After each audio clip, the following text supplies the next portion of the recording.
안녕하세요. JD부장연구소의 소장 조동입니다. 오늘은 요즘은 박스권에서 뭔가 터질 것 같은 분위기라는 주제로 말씀드리도록 하겠습니다. 2025년 2월 21일 금요일 시황입니다.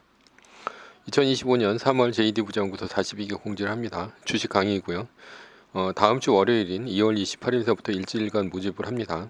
이번에는 새로 급락하는 것에 대한 매뉴얼이 들어있으니 관심 있으신 분들은 다음 주 월요일부터 일주일간 모집할 때 조던777.com으로 들어오시면 됩니다. 조던777.com에서 매뉴얼과 함께 자산을 10년에 10배, 20년에 100배로 늘리시고 조기 은퇴하시기 바랍니다. 주소창에 조던777.com을 치시면 됩니다. 유튜브 멤버십에서는 매뉴얼을 더 이상 운영하지 않습니다. 뉴욕 마켓워치 베센트 시기상조 발언에 국채 올라가고 소비 우려 속 달러 주식 떨어졌다 라는 기사가 있는데요. 어제는 나스닥이 0.47%, S&P 500 지수가 0.43%, 다우존스 지수가 0.01%, 1.01% 밀리면서 3대 지수 모두 하락했습니다. 메인 이슈입니다. 요즘은 박스권에서 뭔가 터질 것 같은 분위기. 나스닥은 사상 최고치를 약 1% 앞두고 있습니다. 5거래일 연속으로 오르다가 어제는 하락했습니다. 어제 하락 이유는 월마트의 실적 쇼크 때문으로 미국의 소비 침체 우려 때문입니다. 요즘 주가를 보면 작년 12월 이후 솟아오르지 못하고 횡보 중에 있습니다. 트럼프 관세 영향 때문인 것으로 보입니다. 트럼프가 관세를 협상용 도구로 쓰고 있어서 관세가 걱정되지 않는다고는 하지만 좀처럼 박스 상단을 깨지 못하고 있습니다. 나스닥도 비트코인도 마찬가지입니다. 엔비디아나 애플도 상단을 깨지 못하고 박스권에서 머물고 있는 중입니다. 관세의 악영향을 받지 않는 금만 연일 신고가 중입니다. 그래서 현재 가장 큰 이슈가 트럼프의 관세라고 볼 수 있는데요. 잘 오르다가도 악재가 터지면서 꺾이기를 반복하는 것이 작년 12월부터 세 달째 연속으로 이어지고 있습니다. 악재는 트럼프의 관세, 물가 상승, 그리고 연준의 금리 동결, 그리고 딥시크와 같은 돌발적인 충격들과 같은 것입니다. 미국 주식시장은 한국과는 달리 박스권에 머물지 않습니다. 위로 움직이든 아니면 밑으로 떨어집니다.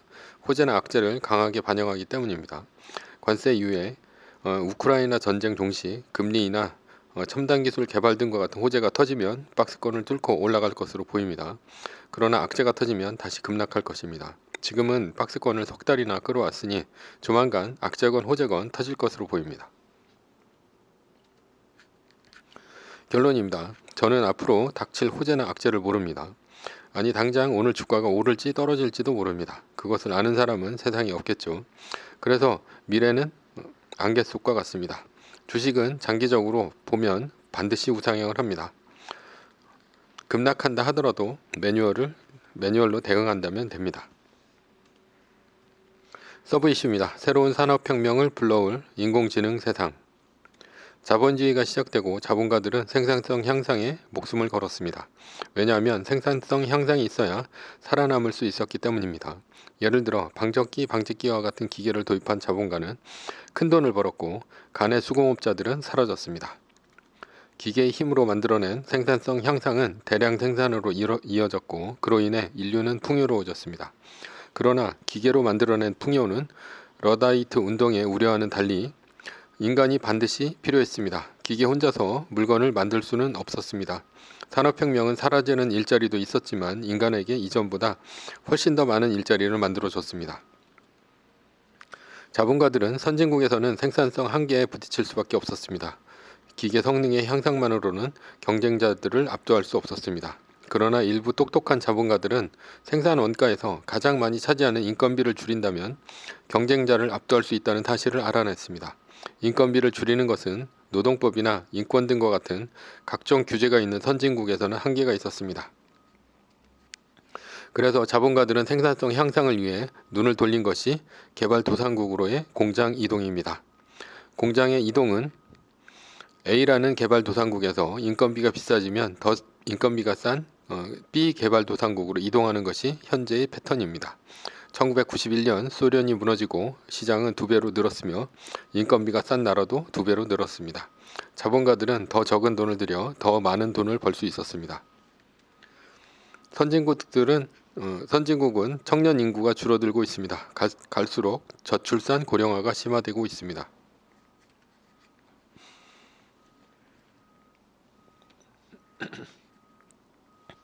사회 경제적 발전에 따른 출산율과 성평등의 관계에 관한 연구를 보면 여성의 교육 수준이 상승에 따른 선진국의 출산율 중 가폭은 개발도상국의 하락폭의 4분의 1 수준에 불과했다라는 것이 결론입니다. 즉 여성의 교육 수준이 올라가면 선진국의 여성은 아이를 덜 낳는다는 것이죠. 그래서 미국을 제외한 EU 국가, 동아시아의 한국, 일본, 대만 등과 같은 선진국들은 저출산 고령화에 빠지게 된 것입니다. 미국은 불법 이민을 포함해 세계 각국에서 워낙 이민을 많이 가고 싶어하는 사람들이 많아 출산율이 떨어지지 않고 있습니다. 그러나 인도나 아프리카와 같은 저개발국들은 출산율이 높습니다. 따라서 지금까지 생산성 향상의 패턴으로 볼 때 인도가 다음 세계의 공장이 될 가능성이 높다고 볼 수 있겠죠. 그러나 앞으로 인공지능이 생산성 향상의 이론을 바꿀 것입니다. 예를 들어 챗 GPT와 같은 AI가 세상에 나오고 지금까지 생산성 향상의 패턴이 달라질 수 있다는 얘기가 됩니다. 개발도상국이 제공했던 저렴한 인건비를 인공지능과 로봇이 완벽히 대체한다면 어떻게 될까요? 기업의 더 많은 이익을 위해 개발도상국의 공장 이동을 옮길 필요가 없어집니다. 즉 소비하는 곳에서 생산할 가능성이 높다는 얘기입니다. 소비하는 곳은 선진국입니다. 그동안 선진국에서는 인건비가 비싸 제조업이 무너졌습니다. 그러나 인공지능과 로봇만으로 생산이 가능하다면 굳이 후진국으로 공장을 옮길 필요가 없겠죠. 선진국 본사에서는 주로 R&D를 하고 생산은 개발도상국에서 한다면 문제는 무엇일까요? 첫 번째는 기술 유출입니다. 중국과 같은 나라는 공장이 들어오는 대신 기술을 전수해달라고 요구할 수 있습니다. 물론 중국은 인건비가 싸기도 하지만 GDP가 올라간다면 소비시장도 커집니다.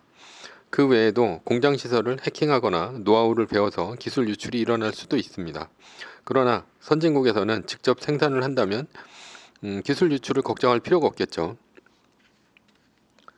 두 번째는 물류 비용입니다. 후진국에서 선진국으로 물품을 산적해서 이동하는 것은 물류 비용을 아낄 수가 없겠죠. 그런데 선진국에서 선진국으로 물품을 이동한다면 물류 비용을 획기적으로 아낄 수 있습니다.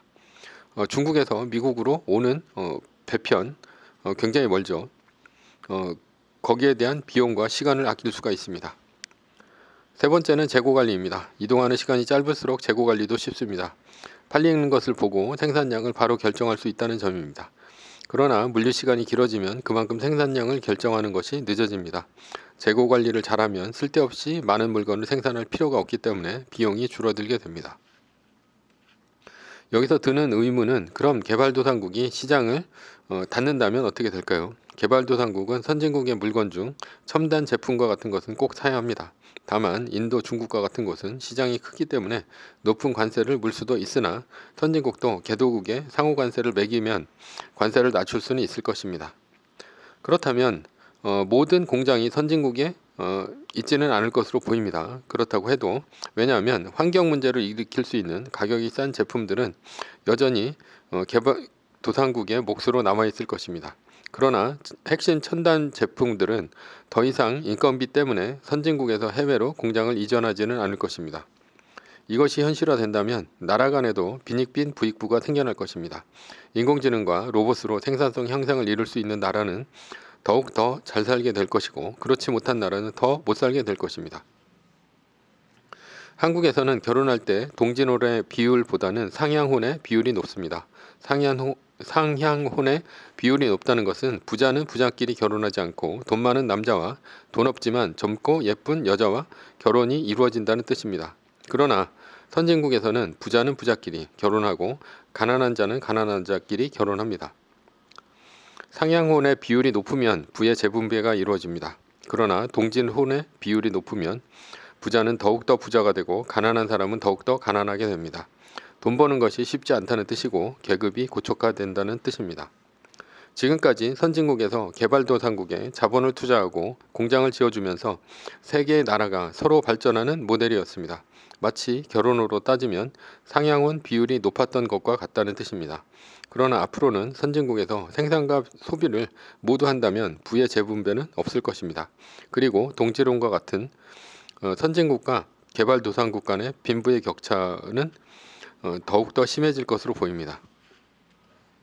인공지능과 로봇은 저출산 고령화 문제도 해결해 줄 것입니다. 여성의 교육 수준이 높을수록 아이를 낳지 않습니다. 따라서 앞으로는 고령화된 노인층을 부양할 청년이 부족할 것입니다. 그러나 청년을 인공지능과 로봇이 대체한다면 청년 인구가 줄어들어도 추경은 덜할 것입니다.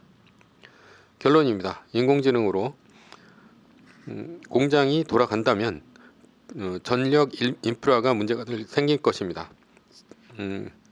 지금의 수많은 데이터 센터가 엄청난 전력을 잡아먹는데 앞으로는 더 많은 전력이 필요할 것입니다. 인공지능 기술은 막대한 자본과 기술이 필요하기 때문에 개발도상국이 쉽게 따라할 수 없습니다. 따라서 첨단 기술을 갖고 있는 일부의 선진국들만 극단적으로 발전할 가능성이 높습니다.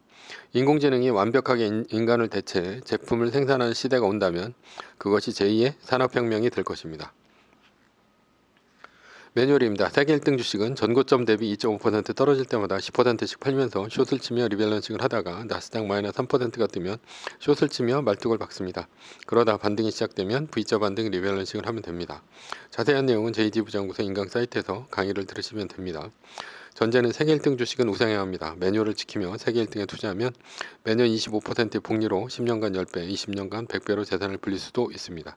위의 상황은 매뉴얼일 뿐입니다. 따를 사람은 따르고 참고할 사람은 참고하시면 됩니다. 주식을 사고 파는 것에 대한 모든 책임과 이득은 본인에게 있습니다. 매뉴얼을 지키려면 머리를 쓰지 말고 머리를 쓰려면 매뉴얼을 지키지 맙시다. 오늘은 요즘은 박스권에서 뭔가 터질 것 같은 분위기라는 주제로 말씀드렸고요. 지금까지 JD 부장부사의 소장 조던이었습니다. 지금까지 들어주셔서 감사합니다.